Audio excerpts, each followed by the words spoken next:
don't know what it's doing.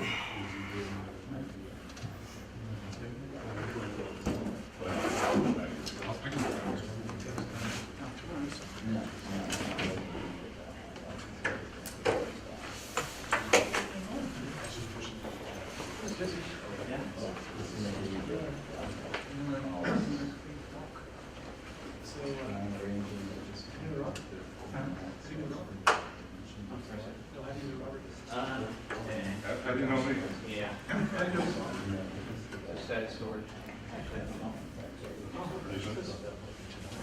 Now, this couple years ago, I think the first time we went to security, so. It's 6 o'clock, so. All right, who's running this show? Me? Did you have something to give tonight? Did you have a presentation or something lined up? No, we were supposed to have someone from the school group apparently, so. So you're the main event, so. We have a combination of a couple of things here. We've got the UtahSec meeting, we've got the UVU Cybersecurity Club, and we've got my Advanced Network Defense class here. So. Excellent. And they'll probably have a lot of questions to ask you. Good. So, you'll be here till about 9. The guy who was running the video, I told him, let's go ahead and do it. It's okay to tape, and when we get to the end of the presentation, we'll turn it off, and then we'll open it up for questions. Okay. So questions at the end, and maybe we'll be a little bit more no holds barred than I was planning. That's all right. All right, so thanks for coming out tonight. My name is Shane. Most people know me as the Corpsman. Corpsman 801 from DC 801 group.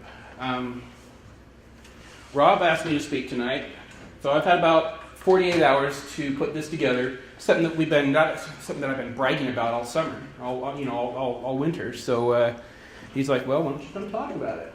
So this is the first time that I've presented this, and hopefully not the last. First, a disclaimer. Always a disclaimer, right? Can you read all that? God, I hope not. Death by PowerPoint, right? Is anyone in here a lawyer? Because if I get one phone call after I leave here tonight, I want it to be you, okay? So, these are not the opinions of my employer. My employer does not support my being here tonight. So, these are my opinions. These statements are my own. I'm on my own time. The defects that we're going to talk about tonight are only representative samples of defects that may or may not exist in the wild. You may or may not see defects like this. Some of this content is from my memory. Some of it's from notes, neither of which are very good anymore. I Googled a lot of it, made sure that I'm kind of fact-checking myself. I don't think I'm the smartest guy in the room. I'm very open to opportunities to improve. So if you want to call bullshit on me, call bullshit. Tell me what's really going on, and correct me. That's all right. We will be talking about the federal government tonight. Please leave your political opinions outside. Aluminum foil deflector beanies not required, Kool-Aid not provided. When I was doing these, NDAs were signed, legal agreements agreed to, so you've all signed an NDA before you get in here tonight, right? All of the websites, the URLs, the defects have been changed to protect the innocent, namely me. Please do not try this at home. And lastly, please do not try this at home without the express written consent to Major League Baseball. Do not be doing shit like this on your own, okay? Wrong keyboard. There we go. So, I was asked to present. I get to present on my favorite subject. What's my favorite subject? Me. I get to talk about me. Captive audience, right? So, when I usually show up to these kind of things, somebody will come up to me and they're like, "Oh, hey, you're a corpse man, right?" I'm like, "What the hell is a corpse man?" No, it's the Marine Corps, the hospital corps. It's a corpsman. Okay, so I was in the military from. We good? I was in the military from 1990 to 1998. Most of that time spent in combat medicine, trauma medicine. Earned my BSN from UC Hayward, which is now UC East Bay, I believe. Got the opportunity to go to the Marine Corps' Combat Pistols program, their Close Quarters Battle program, great stuff. Spent the rest of my career doing hospital narcotics investigations and hospital controlled substances officer. So when I got out of the service, I went back to school right here at UVU, UVCC then I believe, and transferred that BSN to a BS of CS. While I was going to school here, I ran into a Romanian immigrant who was going through the same programs as me, named Dimitri. No relation to Dimitri. You guys didn't know Dimitri. So he had an interest in security, as did I. So we ended up spending a lot of time together, and he introduced me to this little group, this little program that used to meet up at the ZCMI Center Food Court about once a month, the Alt.2600 group. Who's actually that old? Sorry. And so I really got involved with that. That kind of turned into DC 801. There's been quite a few gaps in the time that I come and go and lose interest in the community itself. But I've been active at DC 801 now for several years. 1999, got my first gig in hardware and software development and testing. Since then, I've spent my time at Unisys, Intel, Fidelity, EMC, Dell. That's currently where I'm at now. Actually, I was at Mozy actually, purchased by VMware, purchased by EMC, purchased by Dell. So we made a product like 6 years ago that is now called the cloud. So that was purchased by 4 different companies now because they wanted a piece of the cloud. So keep that in mind. In 2014, I switched to full-time application security. So I currently manage an application security program for an engineering organization in the cloud. Moving on. So this is a little bit of background information about the federal government, the Digital Defense Service. Anybody really familiar with that? Know who they are, what they do? This is a lot of the stuff that I Googled because I kind of knew who they were, but I was like, well, what branch are they in? Is that Department of Defense? Is it, what is the organization there? And so I found out that in August of 2014, thanks Obama, we signed a presidential order that created this United States Digital Service, kind of like the Office of the United States Digital Service. It's not Department of Defense, it's its own, it's not the Office of the Interior, any of those, it's its own new thing. It spawned the Digital Defense Service, or the Defense Digital Service, which is kind of the same thing, but more specifically for the Department of Defense. So the Defense Digital Service isn't necessarily under the Department of Defense, but that's what their main concern is. And their mission is to apply the best practices in technology and design to improve the usability and reliability of our government's most important digital services. So, in a nutshell, let's bring the government's networks out of the 1970s, right? There's a lot of heavy hitters there. A lot of people from Google. A lot of, when you go look at who works at the Digital Defense Service now, you're like, man, I really respect that guy for taking the $500,000 a year salary that he was making and going and working for the government. So, but there's a lot of heavy hitters there. They really know what they're doing. They have a lot of great ideas, and they're applying modern technological ideas to the government's networks. One of those ideas is bug bounty programs. So, March 2nd, 2016, announced the Hack the Pentagon program. Through HackerOne, which is a bug bounty framework, already exists. Uber does that one. A lot of people use that one already. They announced that we're going to have this program, that the scope is going to be the Pentagon's websites. Everything .defense.gov. The DVIDs is the Defense Videos Network. The AFN is the Armed Forces Network, Armed Forces Radio Network. If you're in the military, you're overseas, you're getting 2-year-old movies streamed directly to you over the AFN. So it's a kind of like a digital content delivery network for the military. And DMOC is kind of like DVIZ, but it's the Defense Imagery Services. So that's what those are. That's kind of the scope for the Pentagon. Later that year, they announced Hack the Army. I'm not sure exactly the day on that, but it actually started on November 30th and went through December 21st just last year. So it was a 3-week-long engagement, and it was just in December, just a few months ago it ended. So the way these are managed is through HackerOne. HackerOne does, you submit like a resume and a job application basically to HackerOne. They'll go through that, do a background check, and they said that the other methods to vet the people that are actually having access to that. And you get approved, by them, you get to have access, you get to participate in these programs. Now, that final bullet there, over and above the hack the Pentagon, hack the Army program, finding defects, finding things that are wrong in the network, one of the things they're going to monitor is these top 500 hackers in the world, right? No, top 500 people that submitted. We're going to learn how they operate, what tools they use, what their signatures are. That's useful information in itself, right? So, timing slide. All right. Let's talk about a defect. Let's talk about something that went wrong.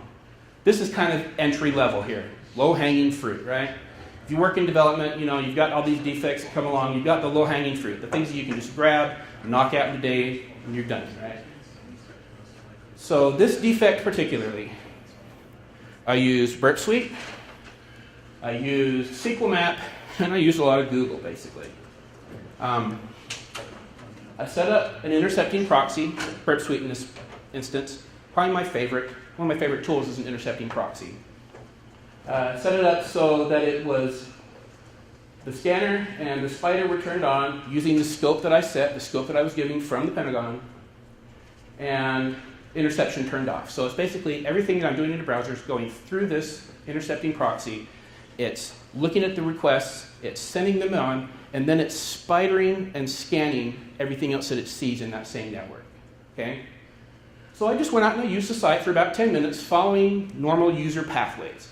This looks like what it was designed to do. This doesn't smell right. I'm going to go down that way just to see if I can break something anyways. And I stop that and I go back over into Burp Suite and look at these literally millions of requests that have happened now in the past 10 minutes. Parse those, sort them, filter them by response type, response size, error codes, things like that, and start looking for anomalies in there, right? I noticed that there's a single request for favicon.png. There's that little favorites icon that shows up in your browser. It should be like 0.5K. It's a little teeny thing, right? It's like this 2 meg request. Well, what the crap is that? So I go and I manually look for this URL / favicon.png. What do I find? What in the hell? That doesn't look like an icon. What does that look like? Oh, a sign-in? So what's your first thought? People that have been in information security, what is your first thought there? Run away. What do you think has happened?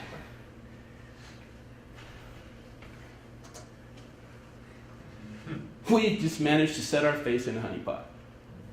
Oops. Actually, nope. It was not indeed a honeypot. So what happened? How does something like that happen in production? If you're making software, if you've got a website, it's one of the most secure websites that we can think of in the world, right? How does an unauthenticated sign-in or just an insecure sign-in page end up on some random page like that? An analytics developer was hired 2 weeks ago, and he left himself a back door. So he's probably not employed there anymore, I'd imagine. But if you take into account that these programs probably were sandboxed, they're production-like systems, so that when they do get tore up, it's easy to just reinstantiate a new one, spin a new one, spin a new one, spin a new one, right? But it's still a snapshot of what they have out there. And I imagine that before they before they released this on the world, they wanted to get better analytics. Let's make sure we know what those hackers are doing. Let's make sure we know their signatures, their trails, their tools, what they're doing, where they're coming from, how they're doing it, right? One of those new guys set up a new program and left himself a backdoor. So, what are the possible problems with this plain text authentication? I just gave it away, sorry. What are the possible problems with this just basic web HTTP auth page on a secure network? Read plain text. Plain text auth, right? Somebody logs in there, the whole world is going to see their username and password. You're going to see all the things that happen between there and the machine, right? So stopped there, wrote a bug. Oh, that's bad. Yeah, there's a password recovery all there too, so that's bad too. So what else was on that page? The word Piwik. Somebody picked up the word Piwik on that page. Just one of the little hints on there. So a quick Google search of Piwik finds piwik.org. Welcome, Dylan. Thanks for coming out, buddy.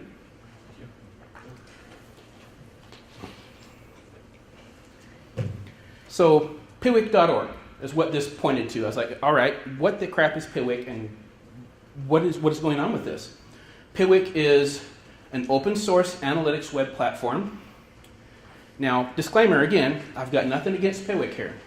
I'm not saying they're bad or insecure in any way, simply that this out-of-the-box deployment of Piwik was not very well thought out. So, bad DevOps, not bad software. A quick search through Piwik's site gives me default usernames and passwords. When you install this right out of the box, here's your default username and password to get in for the first time. Now be sure and go set your username and password for real, right? Well, they didn't. Out of the box. Hack in the box is what I call it. I think there's actually a term for it. Maybe you guys that are in school right now, or Rob will know what the better term is for it. When you take crappy software and deploy it into production without fixing the default configurations, that type of vulnerability is called a dumbass attack. No, I forget what it's called. I call it a hack in the box, right? So again, stopped here, wrote a defect. There was also documentation on the Piwik site hinting at the default setup of MySQL. All right, well, let's go back to that form and do a blind SQL injection timing attack. Just simplistic.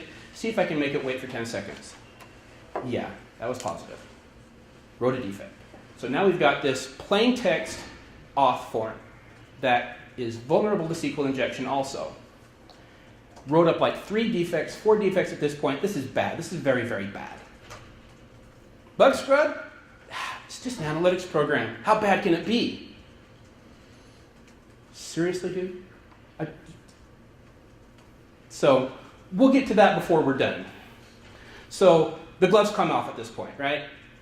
I'm trying to get my defects. I'm trying to get my payout. I'm hacking the crap out of them. This is bad. And they're like, it's not that bad. Don't worry about it. So analytic data.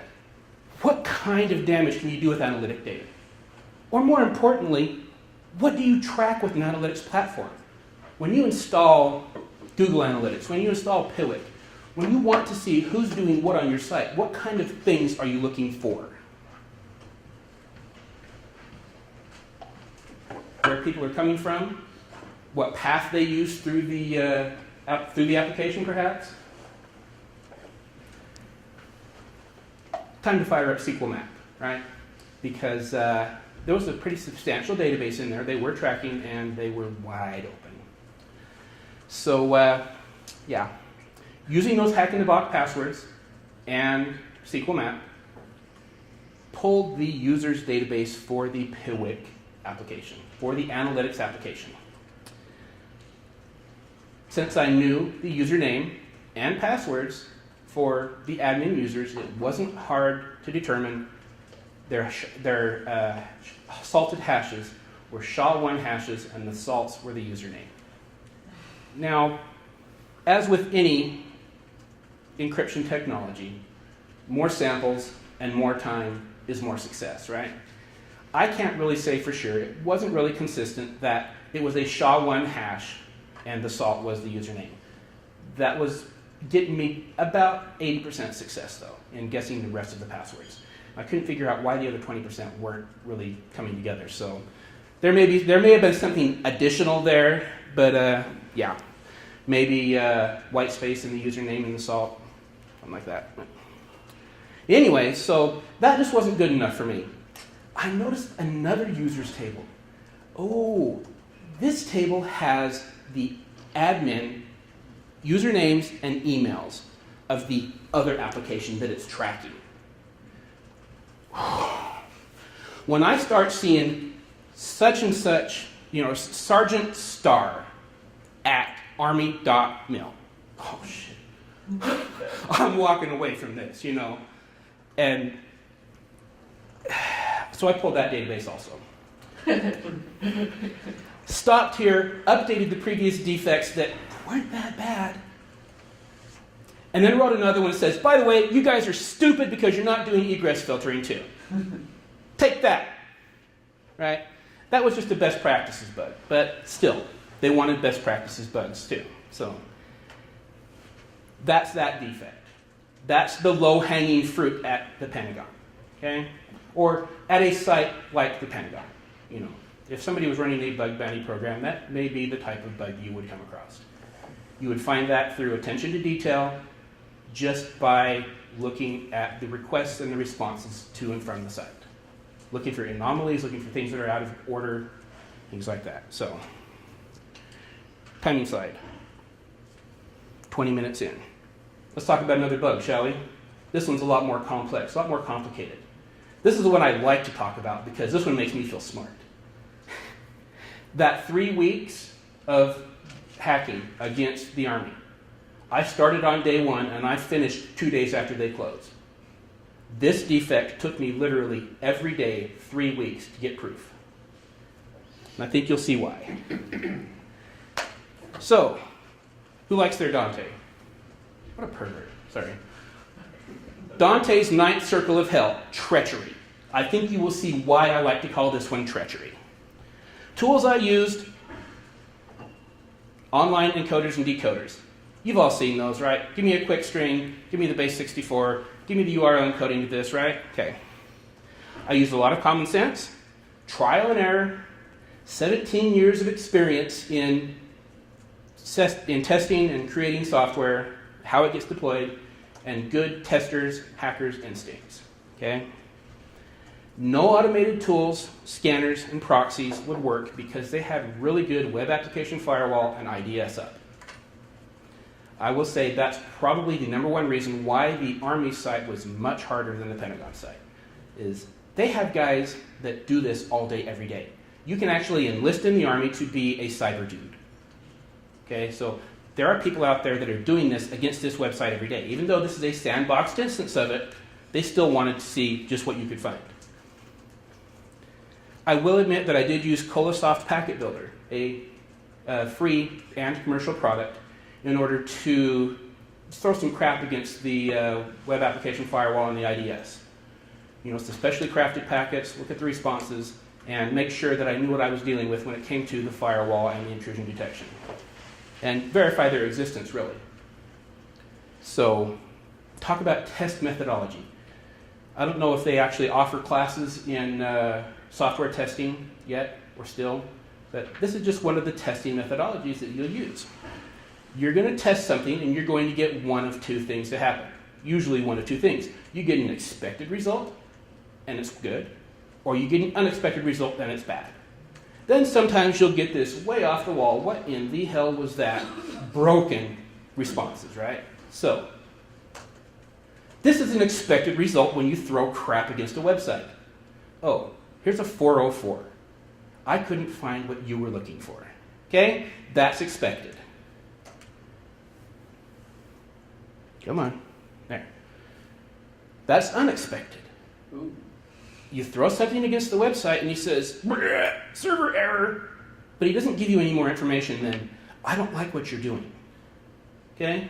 And then there's the totally off the wall, what in the hell happened? You don't have access, you don't have rights to do what you just asked me to do. That's something we can track down, right?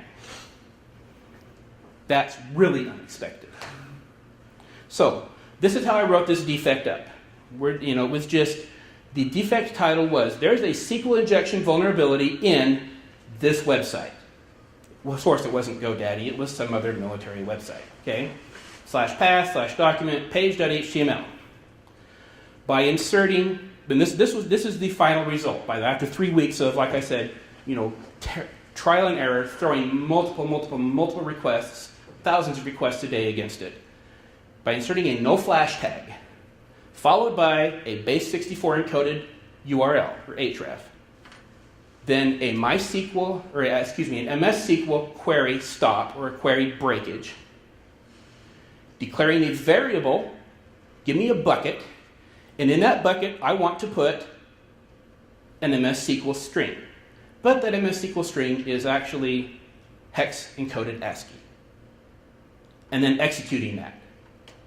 I was able to get down to what I believe is the MS SQL execution layer. Okay? And at this point, it's just a matter of ethics. I could go drop tables, I could go pull users, things like that.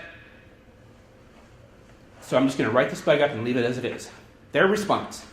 Oh, we're behind the firewall and the IDS. We're not seeing that. Oh, it works on my machine. We're behind.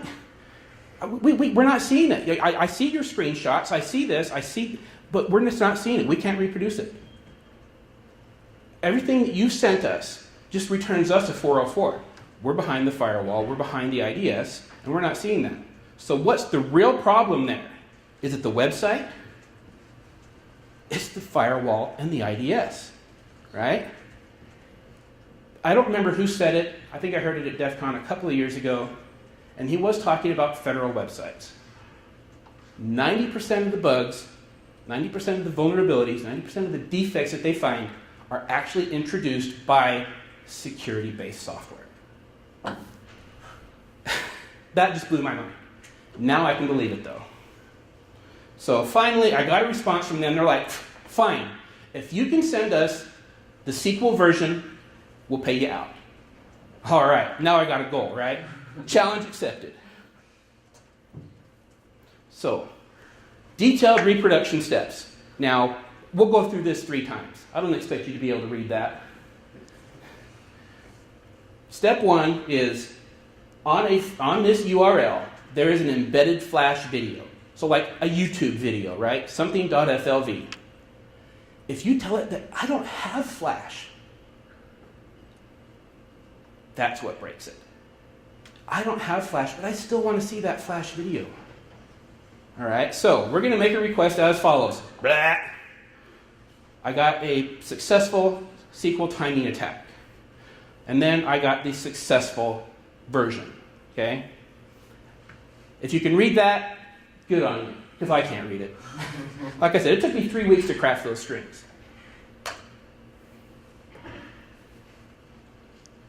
Come on, there we go. All right. So here's the same strings minus H, right? Human readable. String minus H, human readable. A URL, a path, a document, and a page. That page has Flash on it, but I don't have Flash. So now give me the no Flash version of that same page. And then give me a SQL breakage. Because that database, or that FLV video was actually contained in a database. Oh. And now we've got the SQL breakage. We're going to make a few more calls to SQL. Get a 10-second timing response and a version. Okay? One more. The detailed breakdown. So you got a base href, right? There's something wrong on this page. That page actually had a .flv embedded in it. I don't have Flash. Is there some way you can give me this content without Flash? Show me the content that follows the Flash video, but it's behind the this was behind the web application firewall. The web application firewall was preventing me from asking for that URL again in the same request. So I base 64 encoded that same URL. Firewall ignores that, goes right to the application. All right, so now I've got a base href that has a Flash video in it, but I don't have Flash. Can you show me that Flash video without Flash? He didn't like that. So at this point, I'm at least able to talk to SQL. And I say, all right, hey SQL. And then declare a bucket. Give me, hey SQL, give me a bucket of these things that's 200 deep. And then fill that bucket with a query string that is the hex-encoded ASCII wait for delay, 0 hours, 0 minutes, 10 seconds. Okay?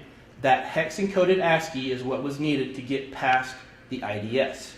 The IDS was picking up and dropping all the requests that had SQL injection strings in it. So by using the base 64 encoding, we were able to get past the web application firewall. By using hex encoded ASCII, we were able to get past the IDS, and now we're talking to SQL again. I say, hey SQL, wait for 10 seconds. He's like, okay. So then we got the good string. We declare our bucket, it's 200 things deep, and the things are at version. That's what told me it was MS SQL, because I was getting nowhere with MySQL. And I think that the IDS was probably preventing a lot of that. But when I go down and I start using MS SQL queries, all of a sudden magic happens, the planets align, things start working again. So I tell it, break out of SQL, give me a bucket that's 200 things deep. Those things are the hex-encoded string of at version. And then, lastly, execute my string. Execute the stuff in my bucket. Okay? That was the most advanced SQL injection vulnerability I have ever seen, let alone ever tried to craft myself. Like I said, it took 3 weeks of 2 to 3 hours a night and thousands of requests a day to get to that point. All right, so this is what you really came for, right? How can I get 5-digit payouts from the Pentagon or from bug bounty programs in general, right? I wouldn't say 5-digit payouts, really, because that would indicate just how bad the defects were that I got paid out on. They don't like you to. They don't like you to publicize that. You know, yeah, I got like $100. You know, it was nothing really. I did not refinish my entire bathroom, or buy my wife a convergent heat stove. What are the stoves with the fans called in them? Convection oven. Yes, a new convection oven and a new 60-inch HD 4K OLED TV. That would have been way too much for the $100 payouts that I got from these people, okay? So, how can you get these bug bounty payouts? Number one, know how the sausage is being made. Know how software gets created, tested, and deployed in real production environments. Know who the weak links are. Know somebody's got great developers and great QA guys, but a terrible DevOps guy. You're going to end up with some back door on favicon.ico, right? Be good at finding and writing up defects quickly. Okay? Make your defects clear and concise. Easy to read. If you've got to stuff some code or some screenshots in it, attach it at the bottom. Make your defects easy to understand. Don't assume whoever's scrubbing your defects and looking at them know what the hell you're talking about. Don't assume that they're as technical as you think they are. And do it quickly. That's the key. You don't get paid out for duplicates. You may have the best bug in the whole world, but somebody wrote it up 10 minutes before you did, and it's just like, blah, blah, blah, blah. He gets to pay out. Sorry. Tester's instincts, hacker's instincts. You've got that bad smell, right? We've all seen software that just doesn't feel right, just doesn't look right. You click on this, the link moves 10 pixels to the left, and then it goes, you know. Something's strange about that. Follow those instincts. Those usually lead to much larger problems. Critical thinking. Always be thinking about, yeah, this is the preferred functionality. This is the happy path through the application. What can I do to tear it up, right? Know when to stop. 11 o'clock at night, I've sent 1,000 queries today, all base 64 encoded, I'm toast. Know that it's okay to stop, take a breather, get a fresh idea, talk to your wife about it, even though she has no idea what clue you're talking about, just bounce it off of somebody else, right? DC 801 is great about that. The IRC is great about that. You'll get slapped down, you get laughed at, you get called funny names, that's all right. I'll probably be the one doing it though. So either because you're toast or because you're up against a brick wall, you're just wasting time on something that's really not going anywhere, or because you're about ready to step over the line. If you're outside of ethics, if you're outside of scope, stop what you're doing, start over again somewhere else. Know when to push harder, either against the application or against the reviewers. If you got a reviewer, I mean, it happens everywhere. It happens everywhere you go that software is made. A QA guy is going to say, this is a problem. And a developer is going to say, nah. And then a program manager is going to say, and then somebody's going to step up for the customer and say, the customer's not going to like that. And then you're going to have to say, see, it's a problem. So you're going to have to know when to push harder, when to lay off, fight, pick your own battles, right? I won't say that HackerOne specifically are difficult to work with, because when you have something, they know you have something. And when you're trying to bullshit them, when you're trying to pull the wool over their eyes and get a payout, they know that too. So they'll test you. They may not necessarily be trying to be a jerk about it. They just want to make sure you actually know what you're talking about. They want to test your conviction level to your defects. Keep that in mind. You're going to have to defend your defects. Know when to lean harder against the application or against the reviewer, right? We talked about that. Be non-destructive. Okay? Critical thinking is one thing. Dropping tables just because you can? No. Sending somebody their user's table in email goes a lot farther than actually just taking down their application. They're a lot more grateful if you send them their admin username and password than if you just tear their application out of the water, right? So, know how to use your open source tools. Everybody's going to have their own personal tool set, what they like, what they don't like, what works for them. Nobody uses all those tools in Kali, right? You've all heard Kali Linux. Nobody knows how to use all them things. There's about 10 different copies of the same thing in there, right? How many intercepting proxies are available just packaged in Kali? OWASP, Burp Suite. Seriously, there are like 6 of them. Okay? I prefer Burp Suite Pro because I like writing add-ons for it. I have custom add-ons for it that make my life so much easier, right? So just know how to use your free open source tools. And lastly, again, stay within the boundaries. You have ethical boundaries, you have a scope that was set by the bug bounty program. Stay within those boundaries. Stepping over those boundaries is how people get prison time, right? All right. That's my presentation.